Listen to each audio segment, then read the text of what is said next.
There was a frightening headline last month which reported that Nvidia was now worth more than the entire Chinese stock market. And concerns in China have been growing. Most recently, their economy only grew at 5.2%, and that sounds pretty good, especially when you consider the fact that the US grew at a 3% GDP rate in 2023. However, that 5.2%, that wasn't good enough for China, because when you plot their GDP growth against the decades prior, you can see that their expected growth on average is about 8% per year. And throughout the 2000s, they saw their GDP growth year over year hit double digits consistently. That's not the only concern though. Currently, China is also facing a youth unemployment problem, announcing a 14.9% jobless rate between the ages of 16 and 24. And famously, last year, they stopped publishing the figure for a period of time when it reached 21.3% in June of 2023. They're also facing a real estate crisis, with real property prices on a downward trend, as well as deflation for the first time in quite some time.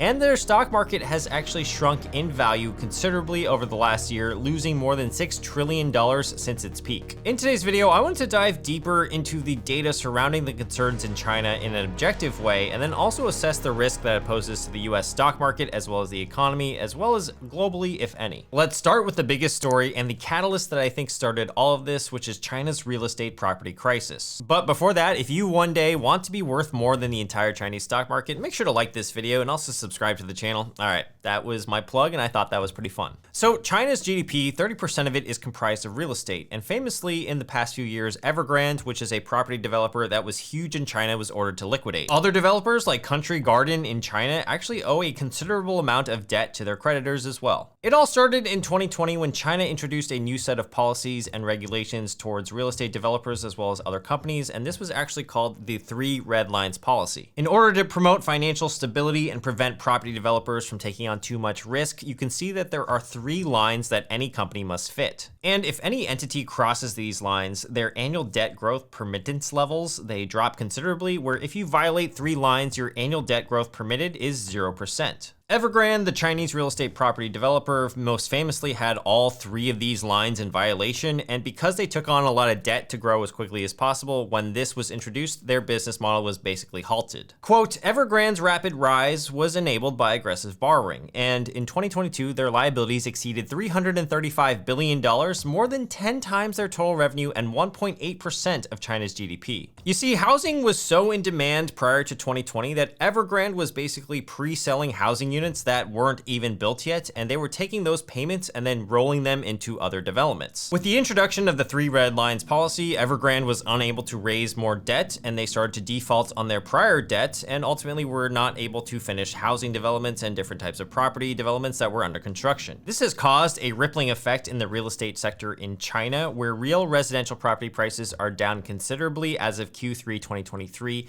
and other developers like Country Garden, quote, estimate that there are 20 million units of unconstructed and delayed pre-sold homes. Along with the fact that developers accounting for 40% of Chinese home sales have defaulted on their debt obligations since 2021. Speaking of debt, China's debt to GDP ratio famously grew to 288% in 2023. And to give you some context, a healthy debt to GDP ratio for a country is usually between 60 to 80%, and America's is 123%, which ranks 12th globally. Japan, which has also been going through a rough patch and dealing with deflation, has a debt to GDP ratio of 264%, so that's still less than China's. China has a lot of official national government debt, but another huge problem of the growing debt crisis in China is that according to a Time magazine article, a lot of local governments are actually taking on debt as well, and this debt is, quote, hidden. Since 2008 and onward, quote, most provincial and local governments have been profiting and gaining prestige by financing real estate development on a massive scale. Now, Goldman Sachs economists put this figure at $8.4 trillion, or nearly 50% of China's GDP. For a long time, this hidden debt has been masquerading as growth for China's economic figures, but now there's a deep need to curb this as well. That means the economic boom that we've been seeing for the past 10 to 15 years has been fueled by debt, and now some of this is all beginning to unravel. According to the same article, China's astonishing rise was propelled by an even greater expansion of debt following Deng Xiaoping's market-oriented,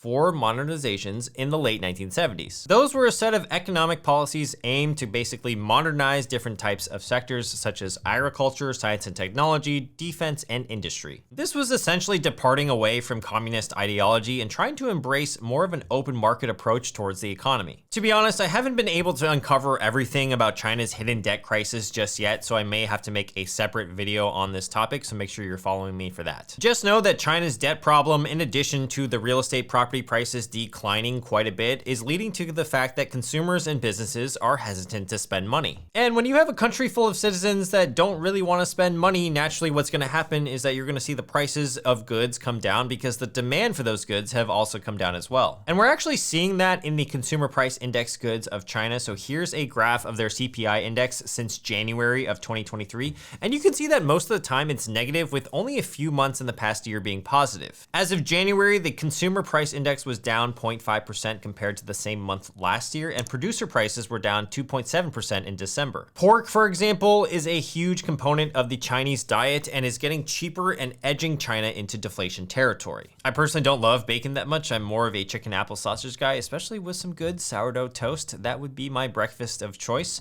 So I know that you didn't ask for that, but I also don't live in China as well, so I'm not contributing to their deflation problem. This pricing situation is very different to what we're used to over here in the United States, where the CPI index is usually going up month over month, especially due to all the inflation due to COVID a few years back. So China's been going through some lowering of prices over time, and that's basically deflation. And to give you a refresher on what that is, it's basically when, let's say something costs $10 in January, that same item in February might cost you $9.50 or $9.50. Another example that is slightly more exaggerated is, let's say you're buying a car and that car costs $50,000 in January, but in February it might cost you, say, $48,000. The rational person would just wait for a month in February to buy the same car for $2,000 cheaper, especially if they're not in a rush. In other words, your money is getting more valuable the longer that you hold it, so the less likely you are to spend it right now. This is happening in China and leading to household savings levels to reach record highs of $19.13 trillion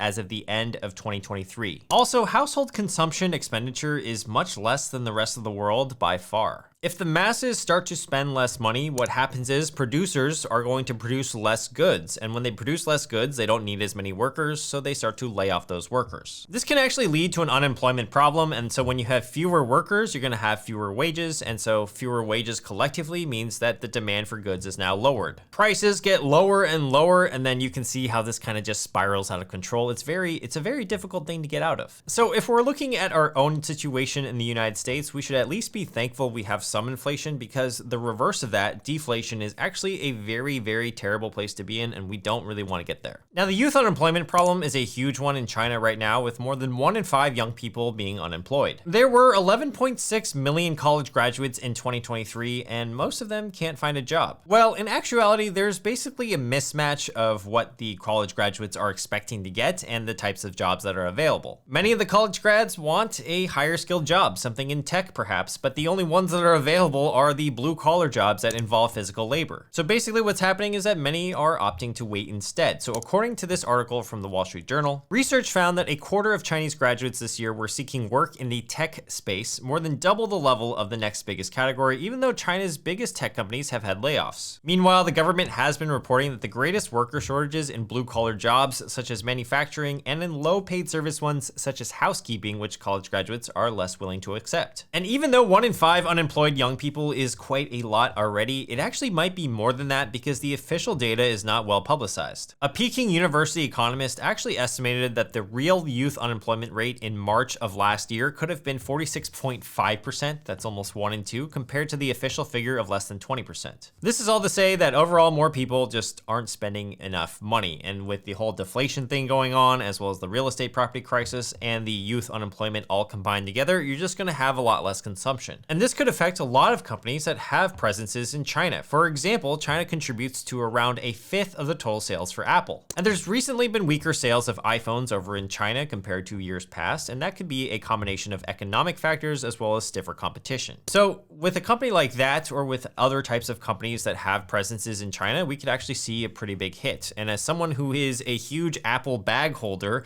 it's not very good for me. And this leads me to the ultimate question of the video. If China's economy keeps slumping and slowing down, will this affect the US stock market and then in turn affect the global stock market and global economy? Well, here's what I found. According to a 2021 press release by the US Treasury, I know it's like 3 years old, but bear with me here. The United States has about $300 billion in direct investments of stocks and bonds in China. And while that sounds like a lot, that's actually not that much. To give you some more context, remember Nvidia, they're worth about $2 trillion alone, plus or minus $200 million on any given day. And the total entire market capitalization of the US stock market sits at $50.8 trillion as of January 2024. In recent years, the US has actually been reducing their exposure to China overall. And according to the Wall Street Journal, China accounted for just 13.3% of US imports during the first 6 months of this year, the lowest level since 2003 and far below the annual peak of 21.6% in 2017. And that the US and Chinese economies are also decoupling in other ways. Direct US investment into China hit a 20-year low of $8.2 billion last year. So in terms of how China's slowing economy might affect the US, I think there is some good news in that in the US, we don't have that much exposure to China overall, and we might actually be okay. If anything though, the Chinese news will cause some fear and irrationality in the stock market as a whole, and we could actually see our prices and our stock market have a correction because of that overall psychological fear. There are also some lists online that publicize the top stocks in the United States that have a lot of exposure to China, so I'm gonna link that down below for you guys if you wanna check that out after this video. But as an example, a lot of gambling stocks like Wynn Las Vegas and Las Vegas Sands have a lot of Asian exposure, as do a lot of semiconductor companies like Qualcomm and Broadcom. Globally speaking, China accounts for 19% of the world's GDP compared to the US, which accounts for 15%, and that's a little bit of a scary thing. But I think the good news here is that a lot of the Chinese policymakers are very aware of their current situation, and so they're actively making changes within their economy to try to spur some more economic activity within their country and try to get them back on track. For example, the Chinese premier Li Qiang announced an economic growth target of 5% last week. He's hoping to run a budget deficit of around 3%,